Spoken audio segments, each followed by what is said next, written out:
দক্ষিণ কোরিয়ার চারদিকে এখন প্রকৃতির রঙিন ক্যানভাস।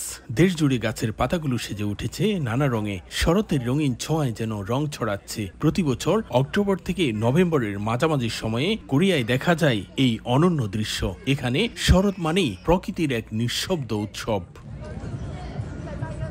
দক্ষিণ কোরিয়ার প্রাকৃতিক সৌন্দর্যের আরেক নাম নামি আইল্যান্ড।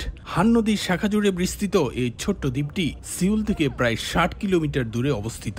ফেরি কিংবা নদীর উপর দিয়ে জিপ লাইনের মাধ্যমে দ্বীপটিতে যেতে হয় পর্যটকদের। পুরো দ্বীপটি যেন মনোমুগ্ধকর চিত্রকর্ম, যেখানে রং তুলি দিয়ে প্রকৃতি যেন নিজেই আঁকছে সব সৌন্দর্য।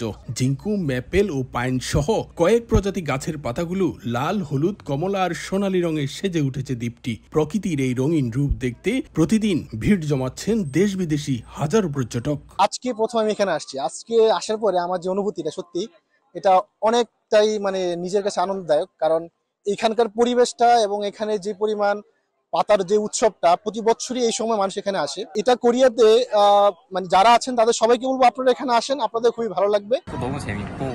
এই সুন্দর প্রকৃতির মধ্যে সাইকেল চালানো সত্যিই অনেক মজার। এদিকে উট পাখি, ময়ূর এবং প্রচুর কাঠবিড়াল দেখেছি। এছাড়াও প্রাকৃতিক সৌন্দর্য দেখার মতো আরো অনেক কিছু আছে।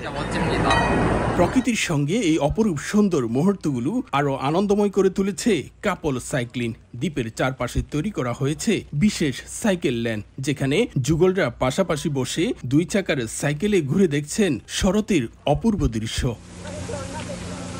এ সময় দ্বীপটিতে প্রতিদিন কয়েক হাজার প্রকৃতিপ্রেমীর মিলন মেলা হয়। অনেকেই এই রঙিন পাতার নিচে দাঁড়িয়ে ছবি তুলছেন। কোরীয় জনপ্রিয় ড্রামা উইন্টার সোনাটার শুটিং স্পটের কারণে দ্বীপটি জনপ্রিয়তার শীর্ষে। দক্ষিণ কোরিয়া থেকে মোহাম্মদ হানিফ, সময় সংবাদ।